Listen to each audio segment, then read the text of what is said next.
Good morning. Back on the tractor again today. I was laying in bed last night and got to thinking that there were a couple more things that I wanted to do to this before I started cleaning.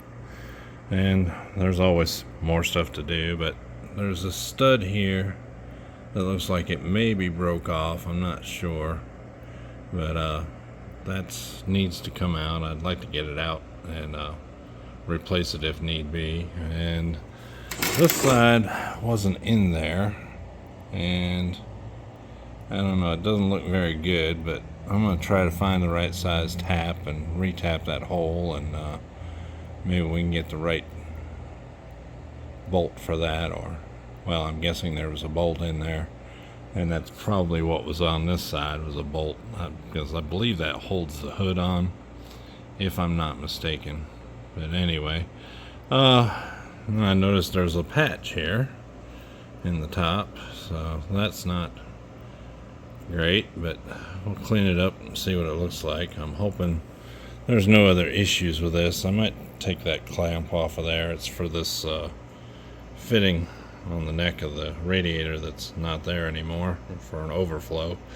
I did find that piece down inside the tractor, so hopefully I can solder that back in. It may have been brazed, I'm not sure, but it looks like solder, and hopefully I can take care of that with my MAP gas, and it'll be all right. Anyway, I'm gonna work on getting the rest of the stuff taken out, and maybe we can start cleaning today, I hope. Alright, so this is the final hole that I'm running a tap through. They actually weren't that bad. Some on the bottom of the radiator were kind of full of gunk and stuff, so it didn't hurt to run it through there. Is it worth it to run a tap through all the holes? Maybe not, but you know, I'm in here anyway, and this thing is not going to get together any faster if I take an hour or so to go through and run a tap through all the holes. I did notice on here, I mean, I've seen it before, but a little bit of bubble gum. I'm going to try to clean that up as best I can. Maybe try to blend it in so it looks more like it was supposed to be there. I'm guessing my granddad wasn't the easiest person on equipment, and we had a neighbor, old Bill, used to come down and weld up things that my granddad would break, and so he was down there quite a bit. But I don't know if this was done when the radiator was out last, or if my granddad ran into something. But anyway, I'll try to dress it up, make it look a little bit better. This piece, I'd probably go over it with a die grinder and clean it up a little bit. And the restrictions here probably don't make any difference, but I'm trying to get this piece off here, the clamp for the hose, the breather hose for the radiator. I tried to get that out. I'm thinking, I don't know for a fact, but I'm thinking that head on that bolt means that bolt has been peened over or something, and it's extra tight. I don't want to take a chance on breaking it off, so I'm not going to attempt to get it out of there any further. So anyway, I'm going to go on to wire brushing and grinding, and we'll see how far we get, and I'll pick it up after that. Well, not a lot of video content today, but I did make some progress. Ran the wire wheel, or cheek poker as Derek calls it, over the parts. I was able to get them fairly cleaned up. Excuse the thumb.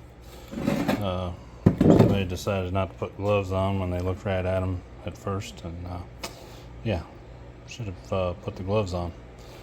But my hand wasn't supposed to be anywhere near the wire brush, and it wasn't until I slipped. But anyway, let's see. Get these parts to flip over one-handed. They don't look too bad. This sealing surface is not the greatest, and I've got paper gaskets, so I will most likely put a layer of RTV on there before I put the paper gasket on to make sure it seals up. These look better, but unfortunately when I was cleaning up the other parts, it threw a bunch of stuff on there, but they came out pretty decent. There are some areas that I couldn't get that cut brush in. I've bought other wheels and devices to get in there. Yeah, especially down in here. I'd like to clean some more of that gunk out of the bottom before I do anything. But mainly this is just to get the big rough stuff off before I throw it in the sandblaster. It's not that big a deal to run the sand through a sieve, but it does take, it's working on tools rather than working on your project. So it's a good idea to get as much off with a wire brush or wire wheel as you can before you throw it in the sandblaster. Also, I'd like to be able to paint these before I or as soon as they come out of the sandblaster. So I'm not ready for paint today, and it's pretty humid, so I'm gonna give it, well, at least a day before I throw them in the sandblaster. And I'll probably end up doing a couple parts at a time, sandblast and then paint, sandblast and then paint. But yeah, so I feel a little bit better about getting somewhere today.